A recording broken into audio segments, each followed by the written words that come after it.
Unfreaking believable.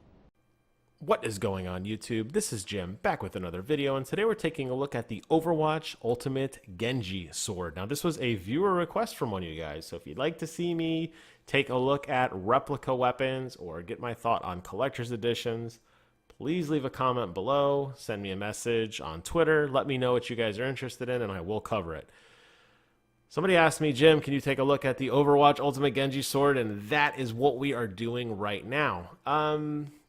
I do collect replica weapons. It's something that I am interested in. I have an Overwatch Lancer, an Overwatch Retro Lancer, and I have the Iron Gallahorn from Destiny. And I like the way that they hang on the wall. They remind me of very famous points in the games that I played. I have fond memories of using these weapons. I don't have that same feeling towards Overwatch personally, but I could totally see somebody who is into Overwatch would probably enjoy this item. It is available right now on the Blizzard store, probably in preparation for BlizzCon 2018. You'll probably start to see more stuff pop up in the coming weeks. This is one of the first things that came out. It's $200 US. You can pick it up now. You won't get it until mid-December, but if you want to reserve yours, they are available right now. I don't know if this is something that's going to sell out per se. I kind of have a feeling they're going to do pre-orders and they're going to kind of gauge just how many there are, and then they'll probably go into production. I could be wrong. But it doesn't seem like something that is going to people are going to go nuts for, primarily because the price is a little bit on the premium side. But for that price, you do get a display stand, you get the actual sword, and you get the sheath, which really does make the set. You know, a lot of these replica weapons just come with the weapon. There's no display stand. Obviously, a gun doesn't have a sheath per se, but there's not any kind of shoulder straps or working scopes or anything. So I feel like this is a more complete set. Maybe that's what commands that $200 price. So they put a little video here so you could kind of check it out in action to kind of see what it looks like. It looks pretty good based on the photos that they're showing. The paint looks like it's a nice, like high quality paint. It doesn't look so much painted on as it does look like colored plastic. And that's something that I really beat up in my Iron Gallahorn review, where I talked about how poor the paint was in some places and how the textures were blotchy. This doesn't seem to look like that. Now, I could be wrong. I'm not entirely sure. But there's definitely a lot of detail in the hilt and all the little saws, tooths in the blade, and LEDs and that sort of thing. So I feel like they did put a lot of attention to detail into this. And that's something that I do like.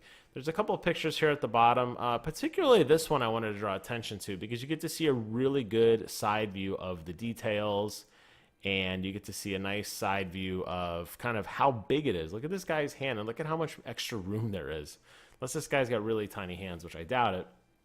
This sword, and they did good dimensions up above, is definitely something that's going to be pretty hefty, and it's going to have a good feel to it, and it's going to have a good replica size to it. You know, the worst thing that could happen is you get one of these collector editions and you get a replica type weapon and it's just too small and it looks funny. This definitely will not be a dagger. This will definitely be a ninja sword. The one thing I want to draw your attention to, and this was something I picked on the Iron Gallahorn videos, you could see the screws right there in the picture.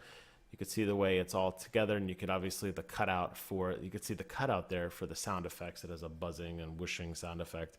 It takes 3 AAA batteries if that's something you want to have. So keep that in mind when you're displaying it. It's hard to tell from the photo as to whether or not this level of detail is on this side or if that logo is unique on that side.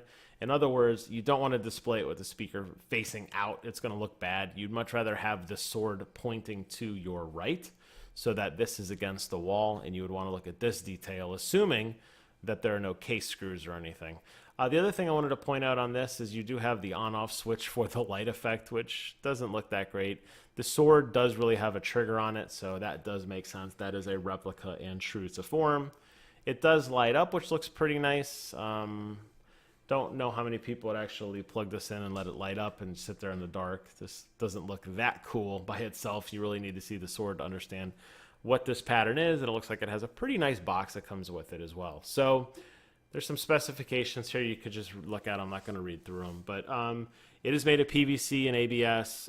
It's got the electronic chip inside of it to make a sound effect. So If it's something you're interested in, you could pick it up right now at the Blizzard store for $200. It's not something I personally am going to invest in, but there's a lot of people out there who enjoy this kind of stuff, and Blizzard does make very nice stuff. I am pretty confident in thinking that this one's going to be quite the piece to have. So if you're interested, check it out. I'm going to leave a link in the description box below. Let me know if you guys are interested in it. And as always, I want to thank you guys so much for watching. And until next time, I will see you guys on the other side.